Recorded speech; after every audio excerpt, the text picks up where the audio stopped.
Fala, Felipe, tudo bem? Tudo bem, mestre? Seja muito bem-vindo. Obrigado por ter aceitado o convite. Imagina, cara, fiquei super lisonjeado, de verdade, obrigado mesmo. Eu não sei se você vai lembrar a última vez que a gente se encontrou, eu acho que não, porque você deve encontrar 300 pessoas por dia. É, por hora. A gente Mas se, quando foi? a gente se encontrou num evento feito pelo governo da China para promover a Amazônia Lembro, num hotel lembro. enfim, foi o Foi do Rafael e a Pris. lado, lembro, foi do lado do Hilton. Tem Isso. um Hilton aqui, e aí foi bem do ladinho ali, é verdade. Lembrei desse Aí, evento. aí o Rafael e a Priscila, que eu acho que convidaram tanto Exatamente, você quanto a mim. exatamente. Caramba, é verdade, a gente falou aquele dia. Pô, e faz tempo, hein? Acho que faz mais de um ano já, É, dois não, anos. faz, acho que faz mais de 2 anos já. Faz bastante tempo. Bom, vamos lá. Legal. O meu pessoal se atrapalhou com os horários aqui, então vai ser um papo rápido, porque infelizmente já já eu tenho que correr. Sabe o que Maravilha. eu tava olhando?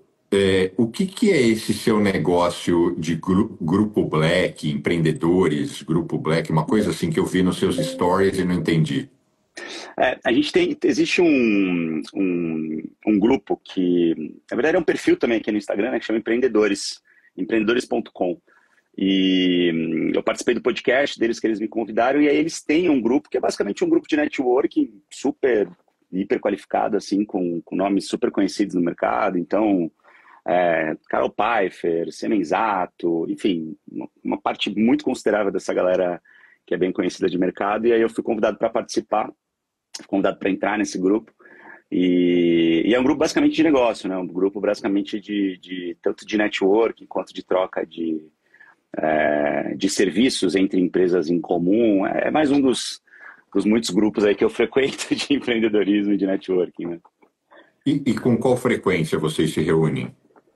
Cara, eu acabei de entrar, então eu estou entendendo ainda. Eu não participei praticamente de nenhuma reunião ainda, mas é um grupo que faz eventos e que junta essa galera sempre que possível, tanto virtualmente quanto presencialmente. Então, como eu acabei de entrar, eu postei acho que ontem ou anteontem, que você deve ter visto, né? Então eu acabei de chegar no grupo. Entendi.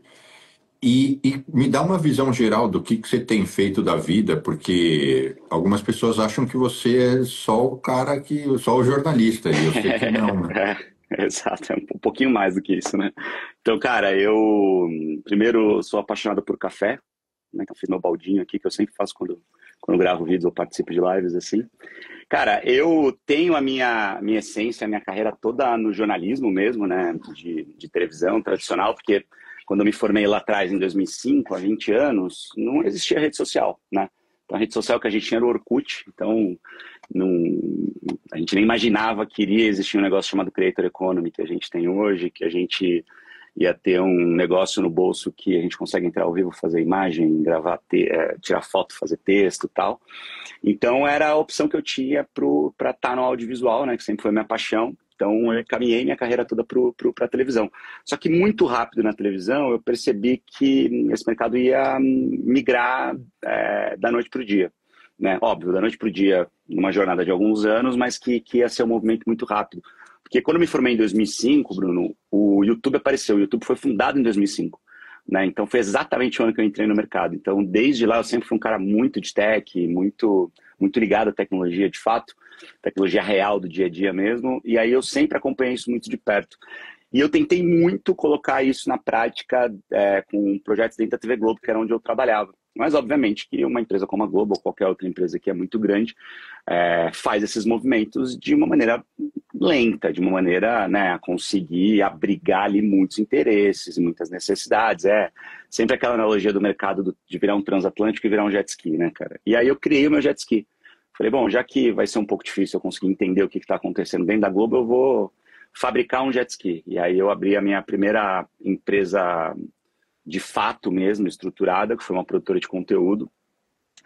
E aí comecei a empreender, só que era muito difícil empreender naquele momento, quando eu recebia uma escala de trabalho entre 8 e 9 da noite para saber que horas eu ia trabalhar no dia seguinte, né?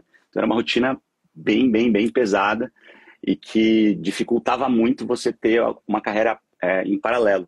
eu fui tocando a empresa até conseguir fazer ela escalar minimamente dentro daquela condição que eu tinha. Em 2019, a CNN me convida para ser um dos âncoras fundadores no canal, e aí um dos pedidos que eu fiz foi, ó, tá ok, mas eu preciso ter um horário fixo, quero me abrir para o mercado publicitário, então eu negociei um contrato infinitamente mais flexível do que eu tinha, e aí a partir daí, eu já sempre tive essa veia empreendedora, já frequentava esses grupos de networking e tal, e os convites que eu já vinha tendo para entrar de sócio de empresas, eles começaram a se consolidar, então eu comecei a ter participação em alguns CNPJs, e aí há 2 anos senti a necessidade de montar um grupo meu mesmo, de fato, que é a PHS, e hoje são 7 empresas nesse grupo. Sempre sai uma, entra outra, né? Eu acabei meio que sem querer virando investidor também. Então, invisto, a minha tese de investimento é investir em empresas que, primeiro, são de segmentos que eu gosto, que eu tenho muito tesão, e que eu não abro mão de ter um sócio operador 100% no negócio, né? Então, eu já deixei de entrar em negócios super legais, em negócios super interessantes, porque não tinha ninguém 100% focado, e eu não acredito, né, quando a gente tem esse modelo, mesmo que no começo. Então hoje é isso, tem empresas de tecnologia, empresas de comunicação, empresas de carro, que são basicamente os territórios que eu gosto, e também tem a minha carreira como palestrante, que deslanchou nos últimos 2 anos. É um mercado que cresceu muito para mim, então eu faço palestras no Brasil inteiro, fora do Brasil. No ano passado eu fiz palestras em Orlando, em Punta del Este, em eventos internacionais, e aqui no Brasil os principais eventos do mercado, quase todos eu já palestrei, eu palestro, enfim. Hoje é basicamente isso. Um pouquinho de televisão, muito de empreendedorismo e minha carreira como palestrante. E tem outras coisas também, mas o resumo é esse. Já é muita coisa, já. E quando você palestra, você fala sobre comunicação ou sobre outras coisas?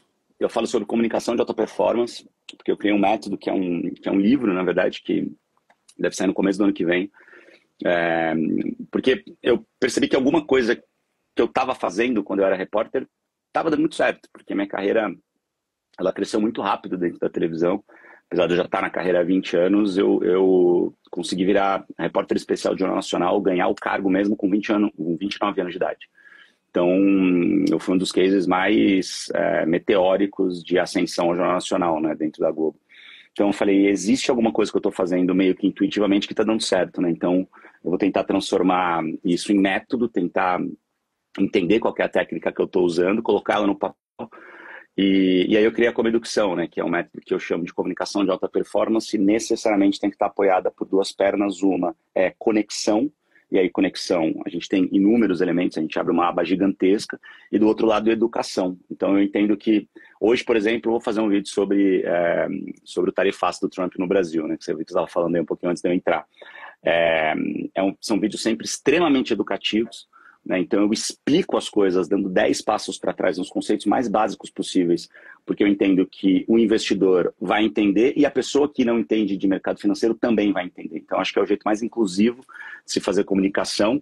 E a parte da comunicação, aí eu posso usar inúmeros elementos. Então a galera que está acompanhando a nossa live, se tiver alguém mais ou menos da minha idade, ali de 40 anos, vai perceber que aqui atrás eu tenho meus videogames antigos que eu deixo sempre ligados nos vídeos, e a pessoa vai lá, chama atenção. Eu tenho um cenário meio caótico, eu tenho lambi-lambi, tem impressora 3D aqui, porque eu falo de tecnologia, tal. Então, são muitos elementos de conexão. Eu posso usar bom humor para me conectar, eu posso usar drama para me conectar, e aí são elementos que eu sempre preciso colocar nos meus discursos para que eu consiga ter a atenção dessas pessoas, me conectando com elas, e trazer a educação, que eu entendo que é fundamental nesses processos de comunicação. É basicamente isso. E aí eu ensino isso para as empresas, né?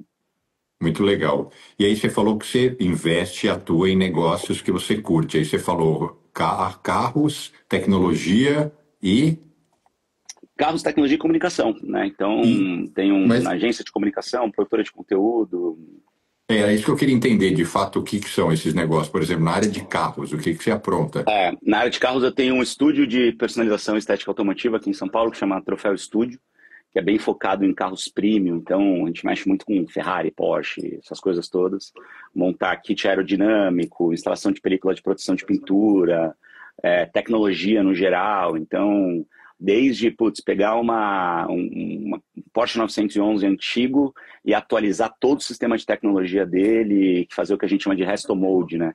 Que é uma restauração com modernização, mantendo a característica do carro antigo. Eu amo carro antigo. eu tenho alguns, né? Gosto pra caramba desse mercado também. Então é um grande parque de diversões ali para mim. E eu troco muito de carro também. Eu adoro trocar de carro. Eu brinco que tem muito carro no mundo para eu ficar muito tempo com o mesmo carro, assim, né? Então eu gosto de testar a maior quantidade possível de carros. E aí eu comprei uma loja de carros também aqui no Brooklyn, perto da minha casa, e uma loja tudo dentro dessa tese, com sócios operadores 100% no negócio. E com espaços muito legais, né? Porque eu acredito muito também nos eventos de networking dentro dos negócios, para que a gente consiga ter espaços atrativos, espaços legais, como forma de captação de leads para esses negócios. Gerar evento, basicamente, né?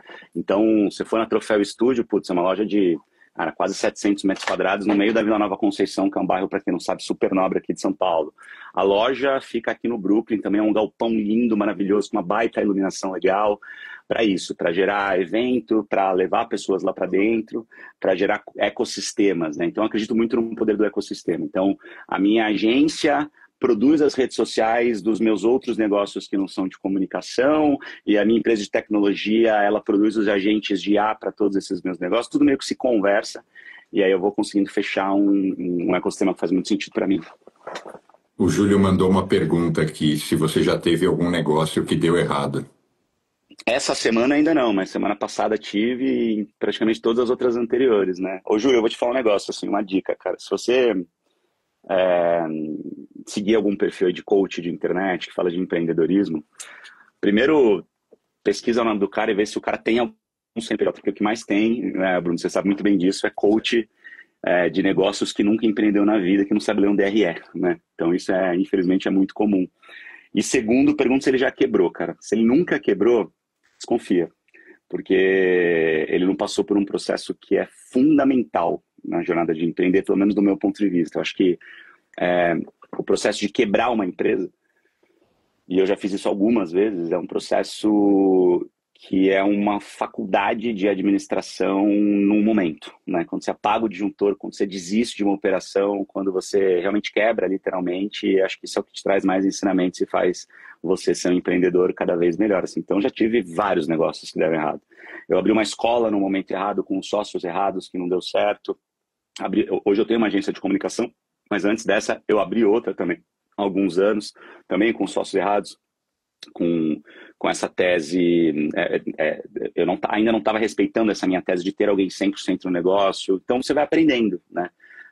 Eu acho fundamental para quem é investidor, você também deve ter as suas teses, né? Você também é um baita de investidor, de ser fiel a ela, né? Então, cara, eu não invisto em negócio que não tenha um sócio operador 100% dentro do negócio. Ah, mas é o melhor negócio do mundo. Tem um sócio operador 100% dentro do negócio? Não, então não invisto. Você vai perder uma oportunidade, sim, mas eu vou ser fiel à minha tese de investimento.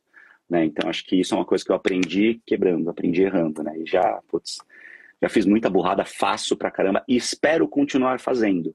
A única coisa que eu espero continuar fazendo novas burradas, né? Porque não dá pra você fazer a mesma cagada sempre, porque é burrice, né?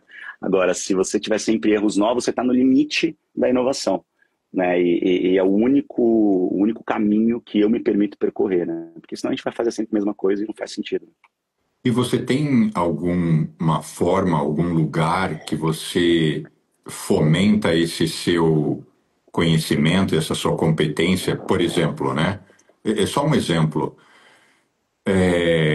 Existem várias pequenas formas aqui em Nova York que investidores de diferentes perfis e propósitos eles se reúnem para trocar conhecimento, informação. E você está mais para empreendedor e investidor do que para jornalista. E eu fiquei me perguntando onde é que talvez você tenha aprendido isso na prática, mas como é que você fomenta isso? Cara, basicamente nas redes sociais, né? Então, se você der uma scrollada no meu perfil lá, você vai ver a quantidade de vídeos que eu tenho falando, desde dicas básicas de empreendedorismo para quem está no começo da jornada, até vídeos contando os erros que eu cometi, né? E tentando inspirar as pessoas para que elas também não cometam os mesmos erros que eu cometi, ou que cometam os mesmos erros tentando coisas diferentes, né? Então, as redes sociais, tanto o LinkedIn quanto o Instagram, principalmente o Instagram hoje, que é a minha principal rede, mas, de uma certa forma, todas as minhas redes sociais, elas funcionam como um depositário desses vídeos onde eu consigo sempre falar sobre esses assuntos, né? Então, quando eu faço um vídeo no Instagram, por exemplo, eu sempre me apresento falando, ó, se você não me conhece, eu sou o Felipe Ciani, sou palestrante, comunicador, falo sobre empreendedorismo, tecnologia e motores. Então, eu pego todas as minhas áreas de interesse, todos os territórios que eu gosto de transitar, e eu coloco numa apresentação para que, eventualmente, alguém que não me conhece entenda logo de cara o que eu faço e qual que é o meu propósito hoje de vida. Eu acho que eu não sou menos jornalista hoje, Bruno, porque eu produzo conteúdo todo dia, né?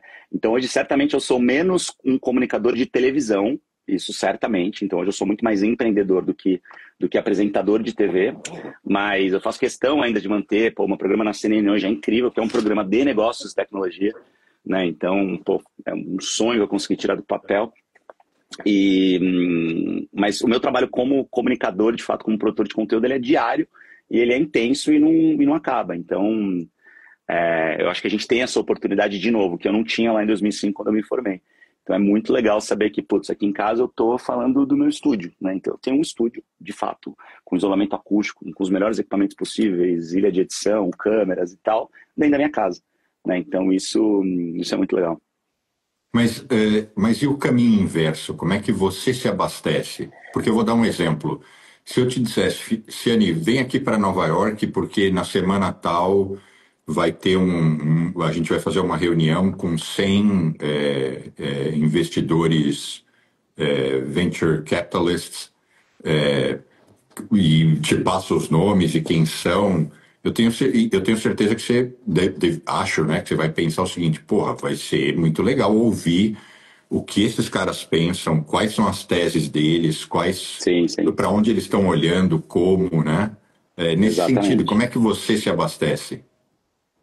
Cara, eu participo muito de eventos, muito, assim, o tempo inteiro. Então, toda semana tem pelo menos 3 ou 4 eventos que eu participo, principalmente à noite, dentro dessas áreas, mas principalmente eventos que me trazem conexões importantes para gerar negócios, né? Então, esse exemplo que você deu eu acho incrível, assim, né? É nesse tipo de evento que eu participo, às vezes palestrando, às vezes como convidado, às vezes para conhecer mesmo, para, sei lá, tentar entender se vale a pena frequentar esse ambiente ou não.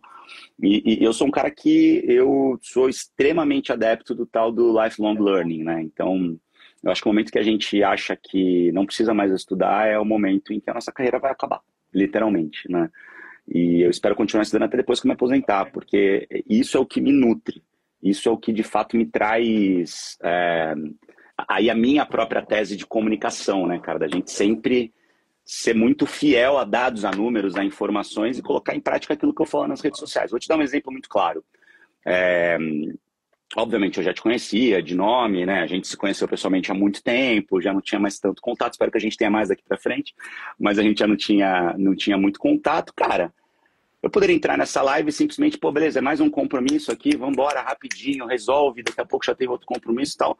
Mas se eu paro e faço uma pesquisa mínima sobre o teu nome, sobre a tua vida, sobre as coisas que você já fez, primeiro que isso demonstra muito respeito da minha parte por isso aqui que a gente está fazendo agora, demonstra empatia, que na minha opinião, dentro da comunicação e dos negócios é um negócio fundamental, e é bom pro teu ego, porque você merece, porque você é um cara que merece esse tipo de reconhecimento. Então, pô, eu vou saber, uma lição de casa muito básica que a gente consegue fazer hoje, abrindo um Wikipedia da vida, ou gastando 2 minutos na internet, a gente vai saber que, pô, você tem uma puta empresa de investimentos com 2 bi de dólares em custódia nos Estados Unidos, que você tem especialização na Harvard Business School, que você, poxa, já fez negócios aqui no Brasil, nos Estados Unidos. Então, assim, é um jeito muito simples hoje, muito acessível de se nutrir das informações que a gente precisa para fazer qualquer coisa, né? Então, quem não faz nem esse mínimo, eu acho que está num caminho muito errado, né? Não dá para querer ter resultados diferentes fazendo o mínimo ou fazendo sempre as mesmas coisas. Essa é a definição técnica de loucura, né? Esperar resultados diferentes fazendo as mesmas coisas. Então, acho que o lifelong learning é fundamental, cara. Eu acabei de concluir um curso, por exemplo, no IBGC, que é o Instituto Brasileiro de Governança Corporativa, porque eu tenho sido cada vez mais chamado para ser conselheiro de empresas em comunicação. E aí eu falei, pô, eu entendo de comunicação, mas não entendo de ser conselheiro. Então, qual é a melhor instituição possível? Pô, IBGC, Fundação Dom Cabral, pô, vamos começar pelo IBGC. Fiz o curso, me formei. Cara, é isso. É um aprendizado e uma capacitação constante para eu ser, acima de tudo, um ser humano melhor, não só um profissional melhor, entende? O Júlio mandou outra pergunta aqui. Fala um pouco mais desse mercado de palestrantes. Dá para ganhar dinheiro? Quais dicas você dá para quem quer começar? A dica que eu dou. Primeiro eu vou responder a pergunta e depois eu vou dar a dica. Sim, dá para ganhar muito dinheiro. E a dica é: não seja palestrante pensando em ganhar dinheiro, porque senão você vai ser um péssimo palestrante. Né? Porque eu acho que, na verdade, essa é uma dica que serve para palestras, para negócios e para carreira. Lá atrás, se eu tivesse pensando em ganhar dinheiro, se esse fosse o meu objetivo de vida, eu jamais teria feito jornalismo, né? Porque é uma carreira que tradicionalmente, na média, não se ganha muito dinheiro. A gente tem alguns casos que são fora da curva, mas na média é uma carreira que paga mal. Só que eu fui encontrando, né, dentro dessa filosofia de intraempreendedorismo, que é um negócio que eu acredito muito também, caminhos para empreender dentro dessa área, entender quais eram os gargalos do mercado, porque eu conhecia muito o mercado, porque eu era comunicador. Então, com esse espírito empreendedor, eu entendi quais eram os gaps. Vou dar um exemplo muito claro que foi da minha produtora. Eu percebi que com a popularização das câmeras, principalmente as câmeras fotográficas, fazendo vídeos com qualidade de cinema, isso não precisava ser nenhum gênio para entender que o mercado ia virar de cabeça para baixo, né? Porque a gente, ó, aqui, por exemplo, deixa eu tirar aqui do meu estúdio. Isso daqui é uma câmera, a câmera que eu uso aqui para fazer os meus conteúdos. Cara, é uma câmera fotográfica, com um microfone que custa R$ 1.000, uma lente que custa, sei lá, R$ 5.000, uma câmera que custa 15, um tripé de fibra de carbono. A gente tem R$ 30.000 aqui na minha mão, basicamente. Cara, eu consigo fazer conteúdos com a mesma qualidade que há 10 anos eu precisaria de R$ 300.000 para poder fazer.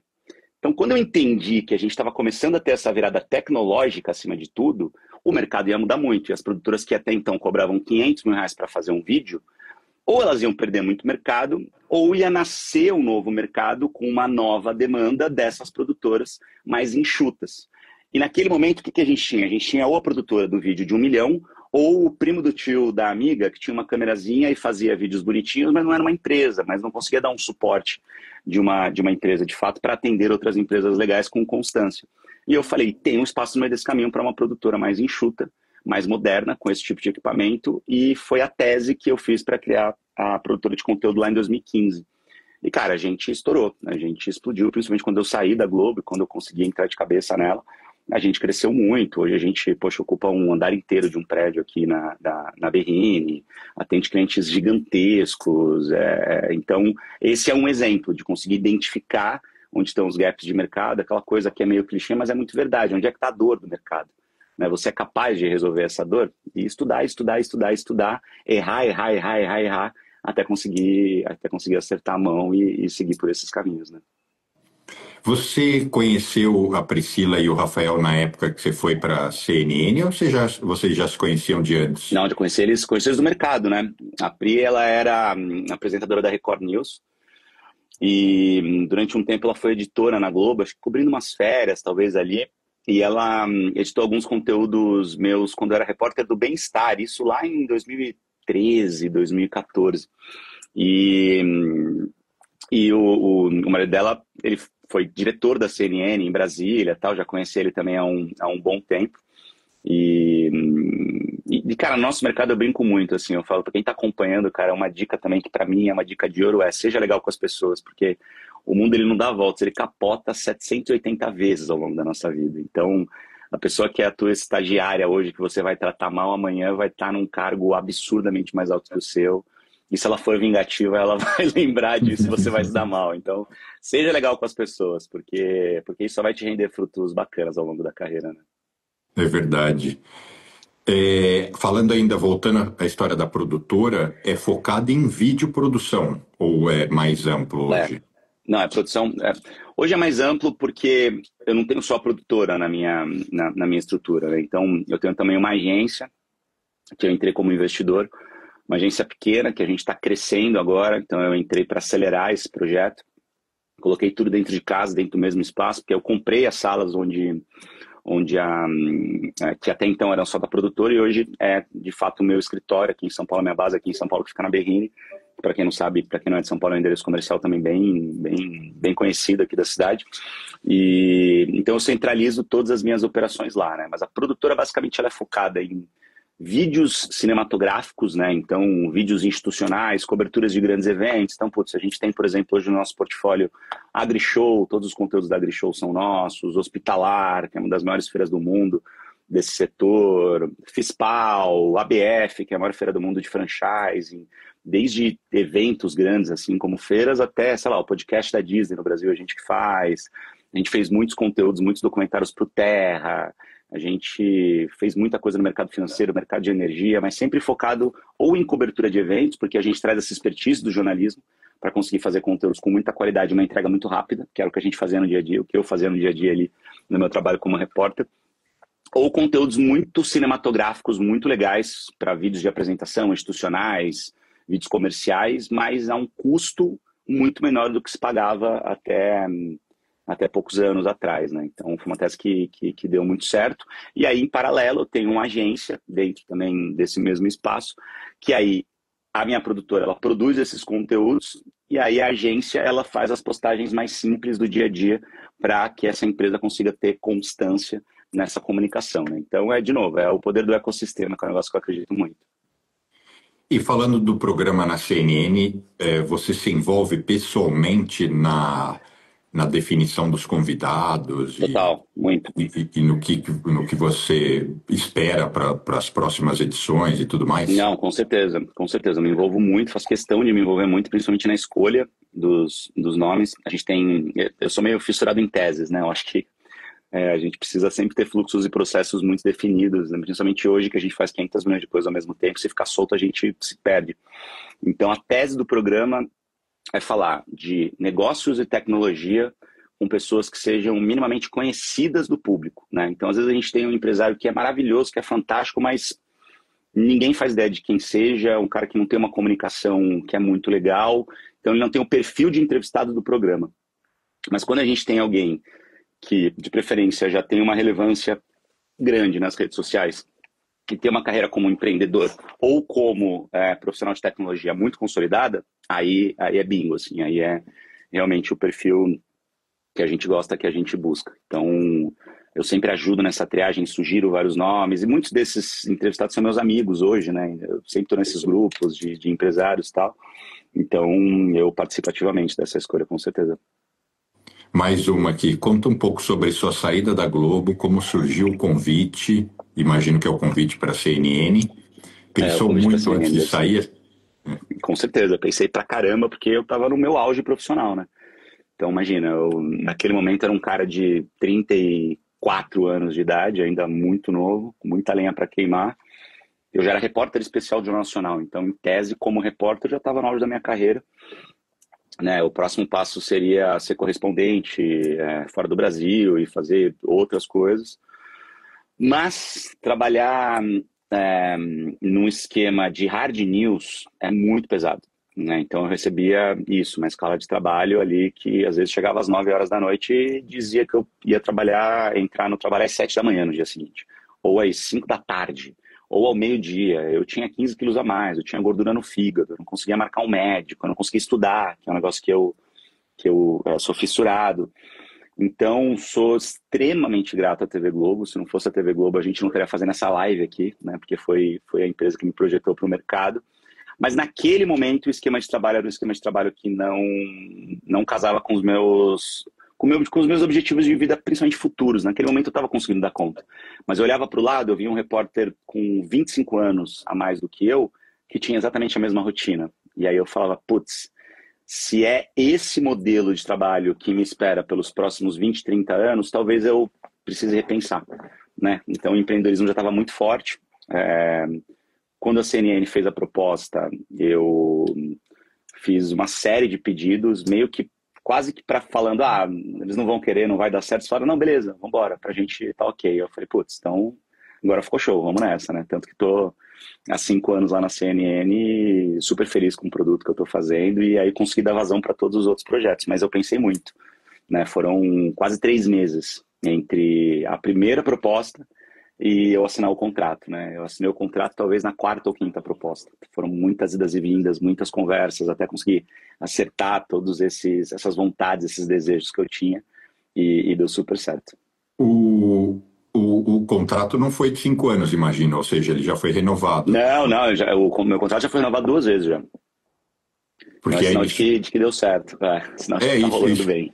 isso que eu ia dizer, porque a É, emissora passou por vários ajustes e troca de vários, pessoal, saiu o CEOs, né? Mudou tudo. Douglas. Para você ter noção, assim, hoje a gente só tem 3 âncoras.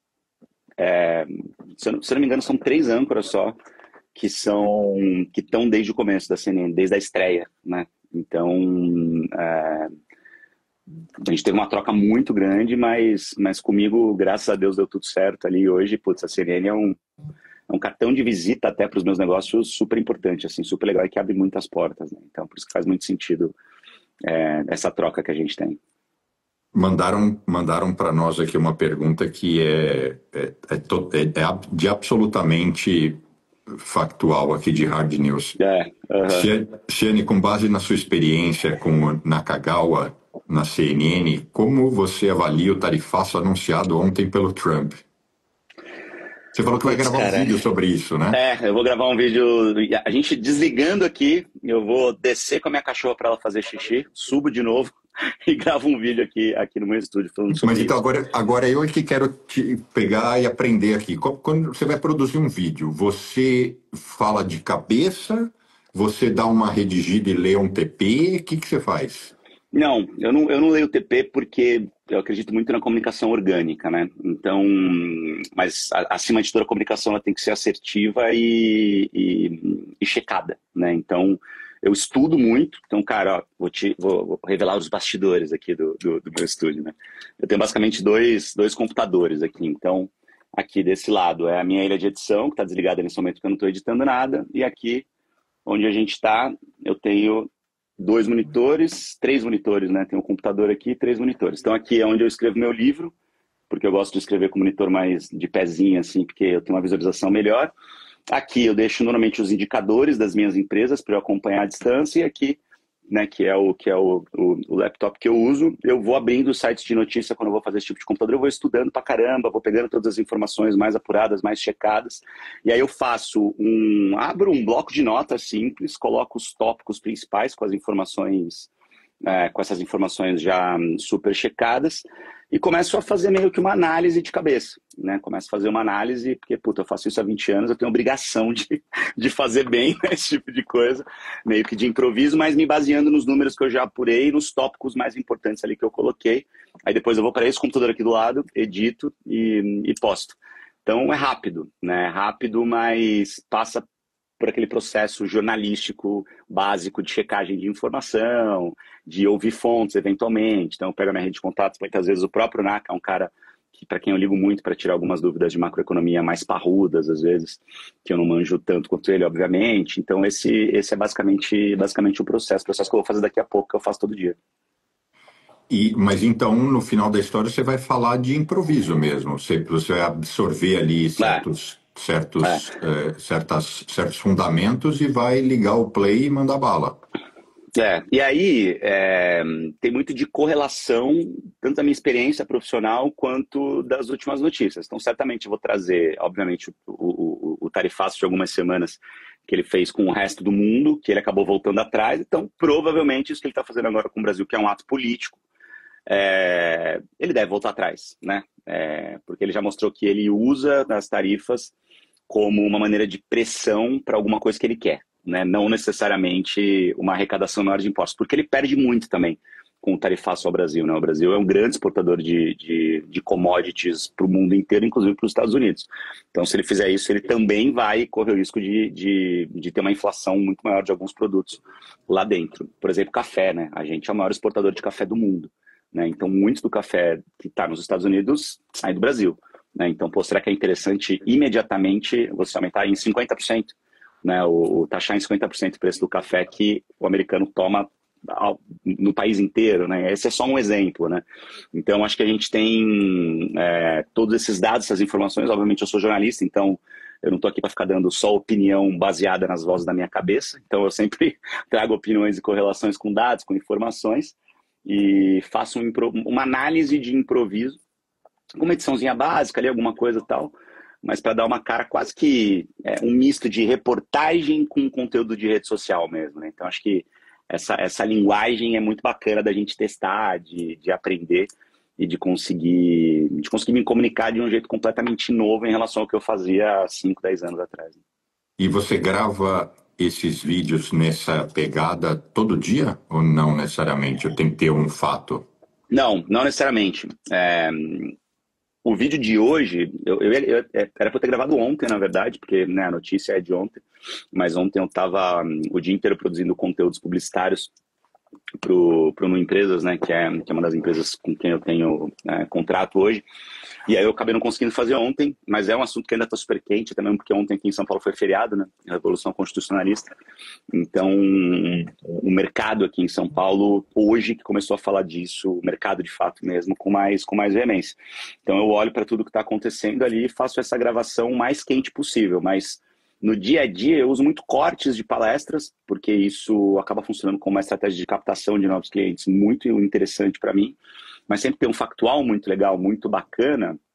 Eu sou o cara que vai lá e faz o vídeo explicando. Então eu vou até postar já algumas mensagens que eu já recebo da galera. E aí, vai ter vídeo do Tarifaço? Não vai? É muito legal porque a galera que me segue já está demandando, já espera que eu faça um vídeo sobre essas questões que são mais complexas e muitas vezes o noticiário começa já explicando da metade. Isso é um erro, é uma crítica até que eu faço para a gente da imprensa, obviamente não todo mundo, mas muita gente na imprensa fala sobre alguns assuntos complexos de um jeito complexo, levando em consideração que quem está assistindo já entende as bases daquilo tudo. E eu sou o cara que dá 10 passos para trás e falo assim, ó, a gente tem um projeto que está em tramitação na CCJ, essa é a notícia que você viu nos sites que você entrou hoje pela manhã. Então, deixa eu te explicar o que é a CCJ. Eu sou esse cara, né? E aí a gente às vezes acha que todo mundo já sabe porque, entre aspas, é óbvio, e quando eu faço esses vídeos, putz, eu consigo ter um alcance gigantesco e receber inúmeras mensagens de pessoas falando, caramba, até que enfim alguém explicou isso de um jeito que eu consegui entender. Né? Então essa é a bandeira de comunicação que eu levanto, de ser didático e de ter conexão, né? Então a gente volta àquela minha técnica, aquele meu método de comunicação. Olha, mandaram uma pergunta aqui que eu achei bem legal, né? Como comunicar fatos aos empresários sem entrar no mérito de que há apenas uma verdade? Não entrar na guerra de narrativas, né? Como se prega. Não entrar na Um guerra dado, de narrativas. mais dados e menos opiniões, né? Tem uma Mas o frase que problema eu é adoro que muitas que vezes as pessoas querem ouvir justamente a sua opinião, né? não, e eu dou minha opinião, né? Mas eu nunca dou a minha opinião do tipo, gosto disso e não gosto daquilo. Primeiro porque eu sempre acho que toda certeza absoluta, para a gente ter certeza de que certezas absolutas não existem. Né? Eu realmente acredito que toda certeza absoluta é extremamente burra, porque certeza absoluta ela é de um recorte, de um momento, que amanhã pode mudar. Então eu não posso dizer que eu tenho certeza absoluta que esse tarifaço do Trump vai ser um tiro no pé. Talvez não seja, porque semana que vem tudo pode mudar, principalmente em termos de geopolítica, de soft power e de atitudes como essa que a gente vê acontecendo o tempo inteiro nesse momento que a gente está vendo de política americana. Mas quando eu dou opiniões e faço análises me baseando em dados, em números, em fatos concretos, principalmente trazidos de instituições sérias, né, eu tiro um pouco desse peso do achismo, porque eu estou trazendo uma análise me baseando em dados checados, porque eu sou jornalista. Então eu sei fazer esse negócio, eu sei onde buscar informação, né? Então quando eu trago um dado, eu vou trazer um dado do Fórum Econômico Mundial, eu vou trazer um dado de um banco central, eu vou trazer um dado de um grande especialista. Então, ó, você pode discordar completamente de mim, mas você não pode discordar do dado, do número que eu estou trazendo, porque isso é um número muito sério. Aí se você discordar do número, tem gente que discorda da ciência, aí é outra história, né? Mas eu acho que a gente convence as pessoas com dado, com informação, né? E acho que esse é o maior ensinamento que o jornalismo trouxe para minha carreira como criador de conteúdo e como empreendedor, né? O Júlio está dizendo, ele, na verdade não está afirmando, né? Ele está perguntando, o jornalismo de opinião tem mais futuro que o jornalismo factual? Falar uma coisa para o Júlio que é um pouco polêmica, nem todo mundo concorda, mas todo jornalismo é de opinião. Todo. 100%. Não existe jornalismo isento. Não existe informação isenta. Não existe comunicação isenta. Porque a comunicação é feita por seres humanos. Então eu tive uma criação, Bruno, muito diferente da sua. Então essa criação ela vai fazer com que eu escolha falar de uma notícia de um ponto de vista que é meu e que certamente vai ser diferente do seu. E eu vou considerar coisas importantes que talvez você não considere, porque você tem outras prioridades na sua vida. Isso significa que eu sou mais antiético do que você? Não, significa que, do meu ponto de vista, o que é importante e merece ser mostrado é diferente da sua opinião. Só que se você mostra o seu ponto de vista com dados concretos e eu mostro o meu ponto de vista com dados concretos, ganha quem assiste os dois conteúdos, porque a pessoa vai conseguir ter a própria conclusão dela. Esse negócio de ficar falando que jornalista tem que ser isento é uma balela normalmente proferida por quem não faz ideia do que é jornalismo. Quando eu conto uma história num conteúdo, seja num conteúdo de redes sociais ou numa reportagem, eu posso escolher contar essa história de 500 maneiras diferentes. Cada escolha que eu tomo para começar a contar essa história é uma opinião minha. Mesmo que eu não diga, esta é a minha opinião. Mas eu decidi dar mais peso para uma informação X ou Y. E quando normalmente as pessoas... Mas sabe quem, desculpa eu te interromper, quem fala imagina. dessa questão de imparcialidade são justamente alguns jornalistas, né? Que eles falam, tem que ser imparcial. Mas quais jornalistas? Aí é que tá, né? Imparcialidade não existe. Imparcialidade é uma utopia que a gente tem que perseguir. Mas a gente acreditar piamente que a imparcialidade existe é uma grande balela. Porque uma microexpressão facial, ela faz com que eu perca a minha imparcialidade. Uma pergunta feita com mais tempo do que uma outra pergunta sobre um outro assunto já quebra a minha suposta imparcialidade. Imparcialidade é um negócio que não existe. Ela pode ser mais ou menos pesada, mas se tem um ser humano por trás de uma notícia, a imparcialidade ela já cai por terra. Porque é uma pessoa que está ali, né, com vontades, com criações diferentes e com convicções diferentes. O que é ser imparcial? No fim do dia, cara, sabe o que é ser imparcial para as pessoas? É falar o que elas querem ouvir.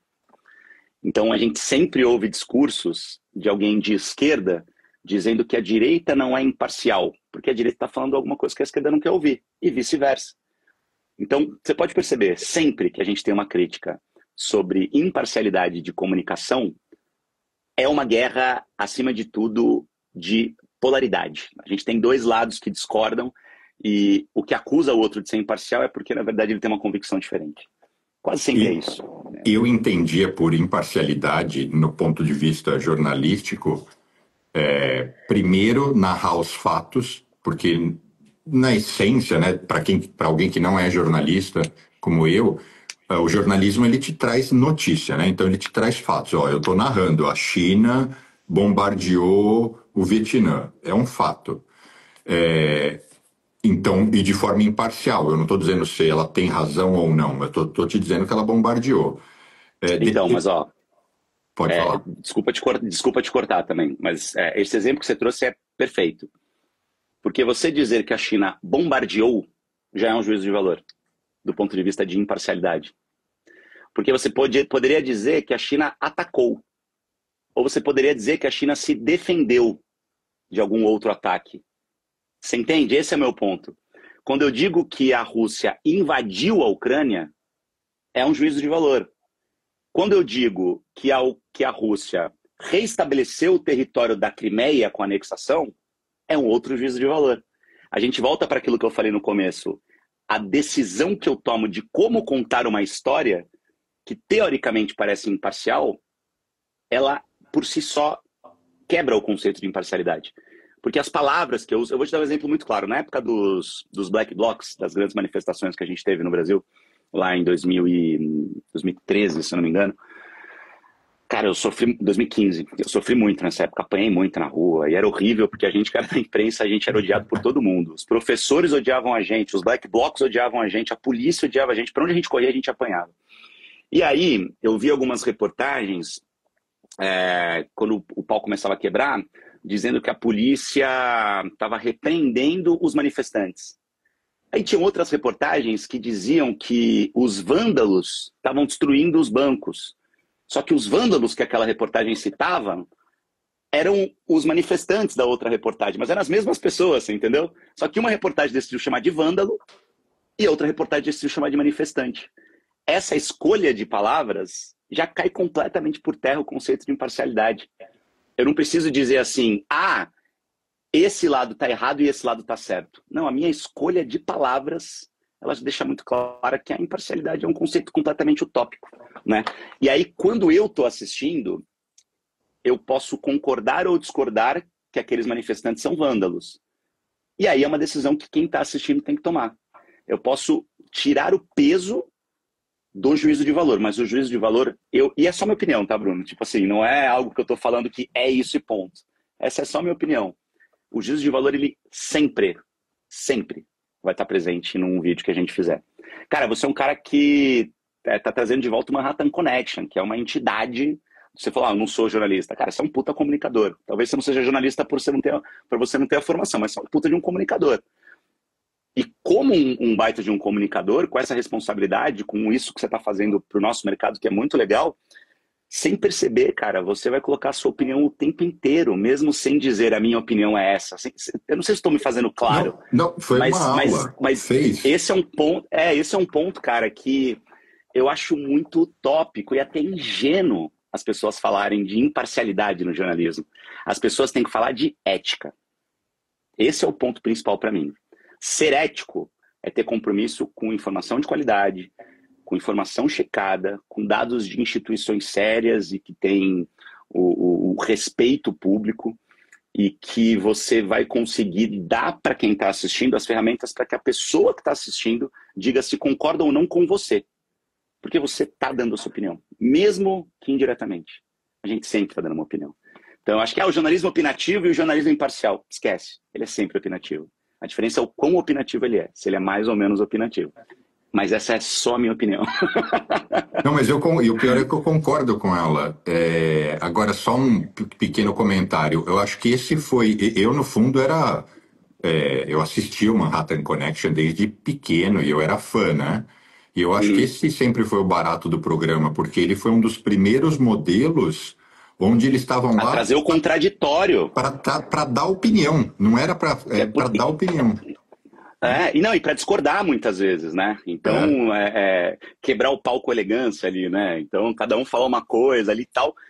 E aí é que eu acho que está o grande valor do jornalismo bem feito. Eu nem gosto de falar só entre muitas aspas, só jornalismo, né? Óbvio que o jornalismo é a base de tudo, mas acho que quando a gente fala do Manhattan, por exemplo, ou quando a gente fala disso que a gente está fazendo aqui, o que a gente está fazendo aqui agora? A gente está fazendo jornalismo?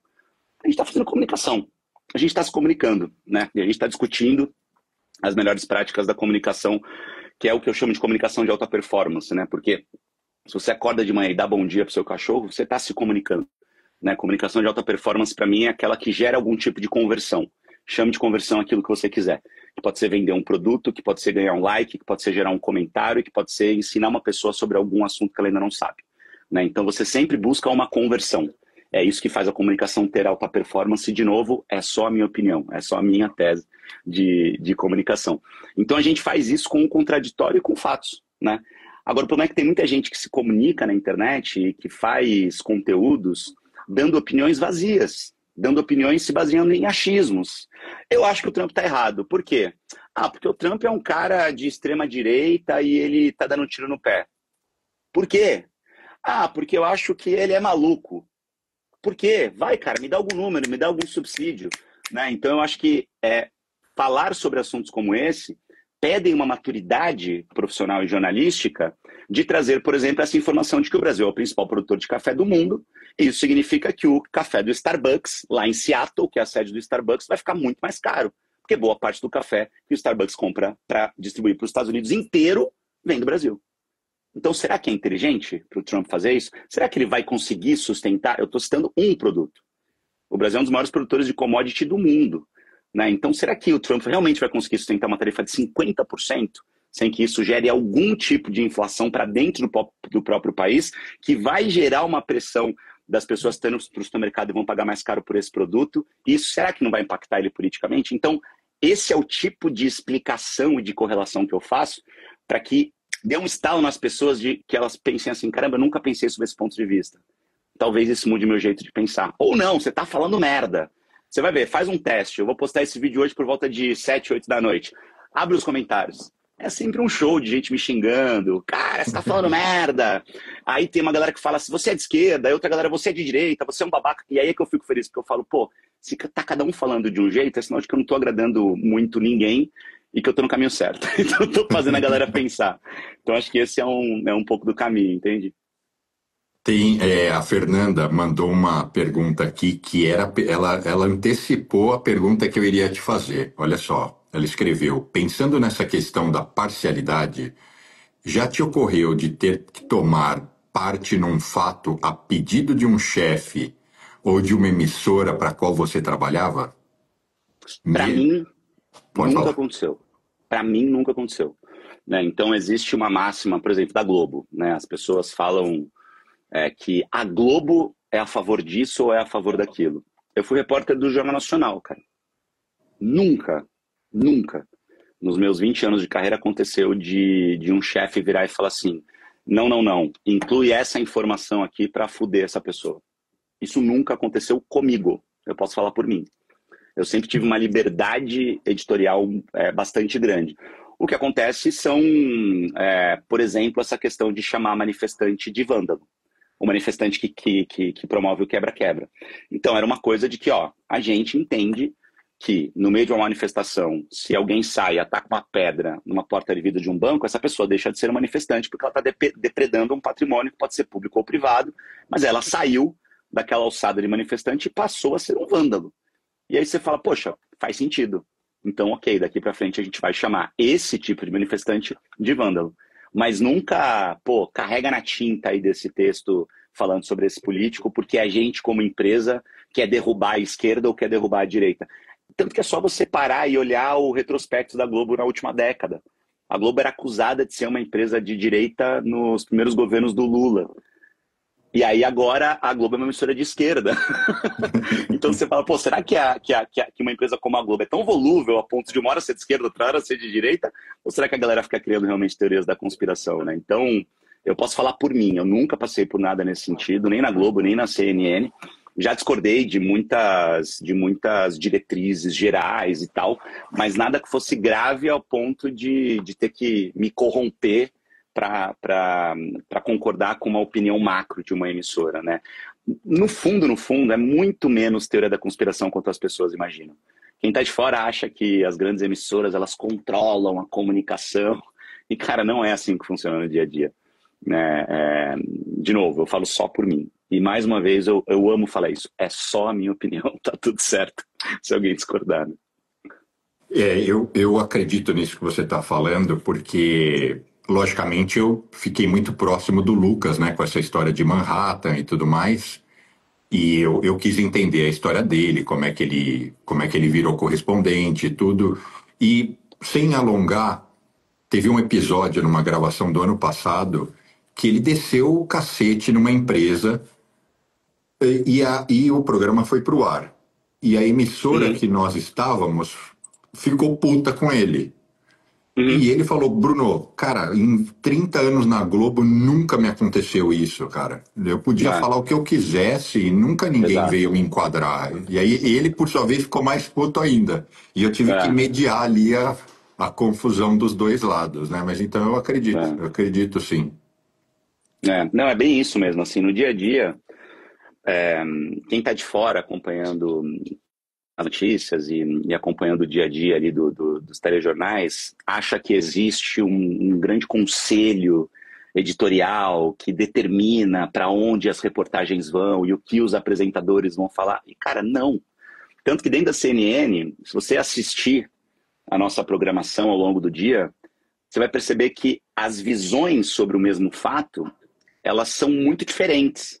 Só que elas sempre respeitam esses quesitos de, cara, checar as informações, de credibilidade. Só que você percebe que cada âncora coloca uma pitada diferente, traz um sabor diferente, uma contextualização diferente, que tem muito Ele, a ver com isso que a gente está falando, de ele acordo com o que põe a ele sua, acredita, com a criação.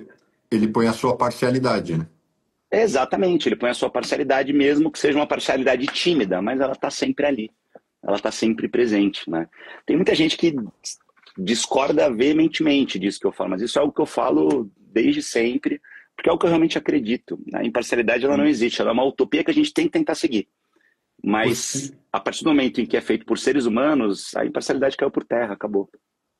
o seu contrato, eu nem sei se você pode responder isso aqui publicamente, o seu Não, pode, contrato pode com a perguntar. CNN hoje, permite que você eventualmente tenha participação em algum outro programa de TV de outra emissora, mesmo que não concorrente, ou Hoje falando de sim. TV?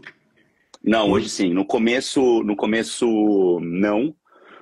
Mas já na minha primeira renovação foi algo que eu pedi, porque. E a CNN é muito aberta com esse tipo de coisa, né, cara? Na CNN, eu gravei hoje meu programa, né? Então, eu gravei hoje um programa com o André Vasco, que é um baita comunicador também.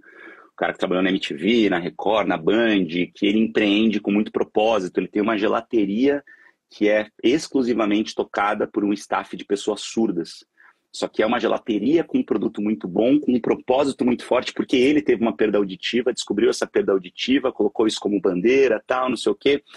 E aí a gente conversando sobre tudo isso, a gente sempre chega nessa questão do empreendedorismo, do que você vai fazer, tal, não sei o quê. E no meio da conversa a gente fala de Band, a gente fala de SBT. Se você entrar na área de entretenimento do site da CNN, cara, a gente fala de Big Brother, não eu, né? Mas os jornalistas que estão ali naquela área de entretenimento falam sobre Big Brother, que é de outra emissora.